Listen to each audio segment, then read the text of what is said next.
Imagine a game mixing elements of Mirror's Edge, Superhot, Metroid Prime, Red Faction, and the aesthetics of Ghost in the Shell.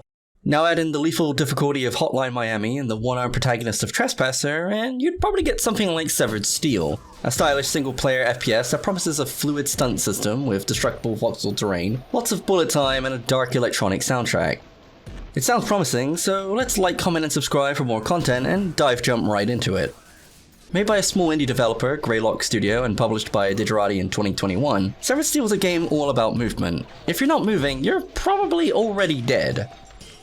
This goes doubly so on the harder difficulties, with each step of the 5 modes decreasing the amount of damage you can sustain before you keel over and die.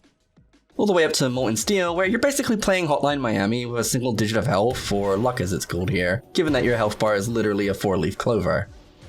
In the world of Severed Steel, however, whenever you're performing a stunt, you're either literally impervious to any and all sorts of damage. So if you're not bouncing off the walls or performing enough dive jumps to put Max Payne to shame, you're probably not doing it right. To that extent, the tutorial does a decent job at telling you what you need to know, but it comes down to practice and experimentation to figure out what works in which situation. Such as chaining dives into slides like you're playing Warframe in order to stretch out every last frame of invulnerability is paramount to survival in later stages, where the sheer amount of enemies can get borderline bonkers. To that end, the controls handle well, and 9 times out of 10, they feel great. Although there is the rare occasion where you faceplant into a wall and kinda awkwardly fumble around or trip yourself up when trying to wall run through a window. But most of the time, it makes you feel pretty badass as opposed to a complete and utter bellend. UI has a clear indicator as to when you're immune to damage as well by the speed lines covering the edges of the screen, although I would somehow always end up getting smacked the 0.1 second I quit moving, or during the transition between stunts like power sliding across the floor or down some stairs. But that's just me and my piss poor luck. The movement overall feels fluid and genuinely fun to execute, partly in thanks to how physics are played pretty loosely, allowing for double jumps, wall running, and jumping wall running indefinitely. The player character Steel is surprisingly nimble and dexterous with her remaining hand, being able to pull pistols out of holsters and blow their respective owners away. This, tied in with the fun gunplay and stylish stunt system, bolsters the overall experience of Severed Steel and its goal to make you feel like a badass, whilst tackling what's essentially a series of puzzle danger rooms filled with guards wanting to end your streak early. Speaking of the gunplay, Severed Steel is a very fast-paced FPS, which is part of the reason why Slo-Mo is such an essential tool for dispatching your foes. Much like the earlier comparison to Max Payne, it's an integral part of the gameplay that's all but essential in order to get an accurate beat on anyone when you're constantly zipping around the room and running off walls. Also, it has to be said that for such a fast-paced shooter revolving around pinpoint accuracy, SMGs are too ungainly to use most of the time. Sure, there are a couple levels where they get to shine, but I pretty much always found myself wishing I'd rather picked up a Desert Eagle, or a shotgun, or basically anything else than an SMG. They're simply not very impactful or satisfying to use. Given that Steel's severed and only has one limb capable of manual dexterity, you're forced to forego reloading in favor of acquiring new weapons. This is usually done by killing baddies so that you can acquire new weapons to then kill even more baddies. Rinse and repeat. I honestly like this approach a lot, considering that it builds upon that need to keep on moving and not stop for anything except to occasionally get your bearings.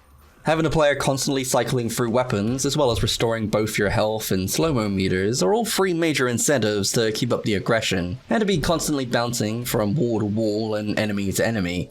It's a really good design choice that forgoes breaking up the fast-paced action by looking around for a medkit or ammo to reload with, since you'll find more when you track down and terrorize the next wave of enemies. Or, you know, just toss that empty rifle at a guy's face at Mach 4. That seems to work pretty well.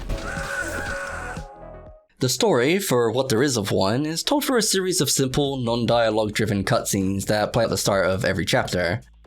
The down and dirty TLDR would be that the main character, Steel, has her arm severed at the onset of the game and dumped into some rubbish tip. So now it's time to go collapse some armored boy's cheeks and get her a better one. So you basically become a discount Samus Aran once you get a plasma cannon for an arm that can gib enemies and melt through walls. Which, to its credit, becomes essential to progressing in some of the later levels. The main campaign takes about 3 hours to complete, give or take, depending on difficulty and one's personal level of suckage. Then there's Firefight mode, which is basically level select for both the campaign as well as community-made workshop levels, which is a pretty nice feature considering that Firefight and New Game Plus both feature mutators to modify your score or outright cheat, like infinite Slo-Mo, big head mode, and so on. Warrior Monk definitely has to be one of the hardest though, since you're reliant on only throwing weapons and using melee, which on some levels can be crazy difficult.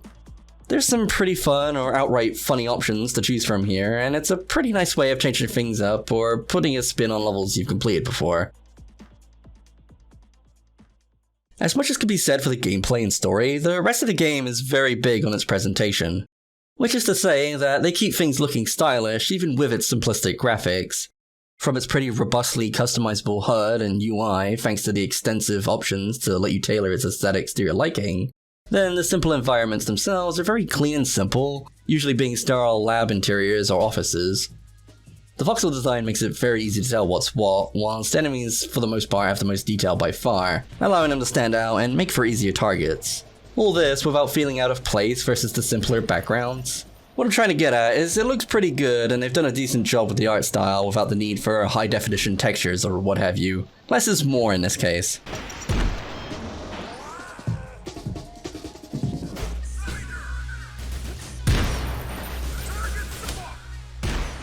The levels themselves are numerous and they range anywhere from 30 seconds to 5 minutes or more in length. I liked a good majority of them for the most part, and again, the voxel design helps to keep things easy to read and understand while you navigate from room to room, while objectives are obvious as to what they're meant to be and where they are thanks to the outline through walls. The layout as a whole can have a lot of verticality and interconnectivity to them, even allowing you to invent some creative shortcuts with your plasma cannon arm. Having the ability to cut holes through walls with the ceiling, letting you skip whole sections of the level and jump straight towards where you want to go, is a pretty cool feature. And thanks to your indefinite wall running, you're not in fear of accidentally soft-locking yourself out of somewhere you need to go by blowing an essential walkway or something. Given the sheer amount of missions though, a few of them were bound to slip up in terms of quality. The one where you have to burn down a mansion stood out in my mind as being one of the worst, or at least most memorable when it came to bad levels. It felt tedious, since once you're done dealing with the enemies lying in wait, it's just busy work, with several flamethrowers worth of holding M1 until you've met your arson quota. I did enjoy the few interesting set pieces that popped up now and then, like hopping from train to train, as well as the few times you get to traverse a mini city, since there's not many outdoor areas, since the game takes place inside a giant underground facility. So it was refreshing whenever they introduced something a little bit new, but I do wish there was more of that. Adding to the overall feel of the game, Severed Steel is backed up by a superb soundtrack that's delightful to listen to, both in-game and out.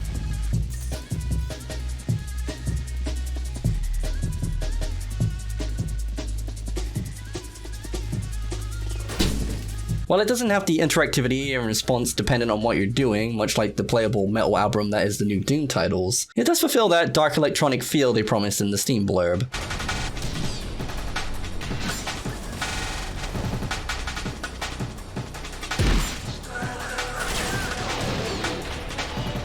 Honestly, the music plays a major factor in making the game feel so fun and keeping the player engaged, and they know it, letting you check the current track playing, as well as skipping it if you aren't gelling with the one currently playing in the menu. Hell, the sound design as a whole is really well done. The weapons sound impactful, minus the SMGs, and the enemy radio chatter makes up for their lack of intelligence by giving them a sense of character when they start freaking out whenever Steel wipes out the entirety of their squad.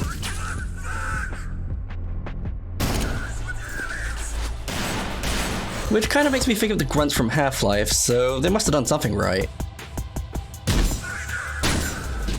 It's also worth mentioning that the warping effect whenever you enter Slo-Mo is executed in such a way that isn't grating to my ears, so that's a pretty big bonus as well.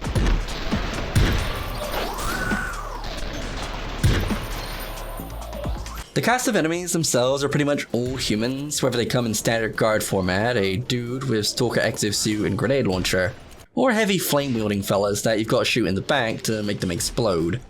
Then there's also the blokes flying around in drone wings and the annoying ninjas that are pretty much impossible to see until they've already robbed you of all your health. No joke, these guys made me restart so many times, they can piss right off. I hate them so much. There's only one boss in the game, and I'm sad to say that it's far too easy. Even if you fight him with the conventional intended to be done way, you can pretty much do so untouched as you whittle him down with all the different guns scattered throughout the map. If that seems like too much effort though, you can just cheese him by standing directly underneath him and spamming the kick button. So as it turns out, Steel's got a mighty boot rivaling that of Duke Nukem.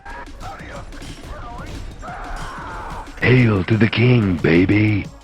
When it comes down to it, my main gripes would be the variety, or the lack thereof to be more precise. For starters, try a Severed Steel Might to keep things varied with the objectives you've got to hunt down or destroy. They all fall into the same formula and feel very samey after the first hour, consisting of destroying either switches or computers, pushing a number of buttons to open the exit, or wiping out all the enemies on the map.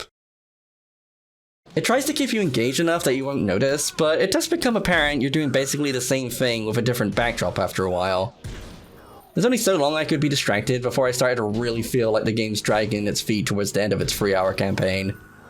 A bit more to do than the same couple of kill X or push Y would have been greatly appreciated, but as it is, it feels fairly repetitive after a couple hours. At the very least, its solid gunplay and movement system helps to keep up its appeal, but not forever. I really don't see myself replaying this multiple times. It's also worth mentioning that load times can get pretty noticeable during the last third of the game, taking considerably longer than they did near the start. This is likely to how much larger and more complex the levels were becoming, in addition to how the destructible voxel environments were becoming a necessity to exploit in order to progress. Not to mention the added number of enemies as you progress, and this probably didn't help things from feeling a bit dragged out by the end, since irresponsiveness and ease of starting over whenever you mess up or got caught out was a big factor in getting back up and trying again. So tacking on another 20 to 30 seconds whenever you mess up, which is pretty easy to do, can be pretty punishing to say the least. With everything said and done, Severed Steel is a fun stunt-based FPS that could use a lot more variety, but it's substantially held up by its banging soundtrack and generally alright to pretty good level design.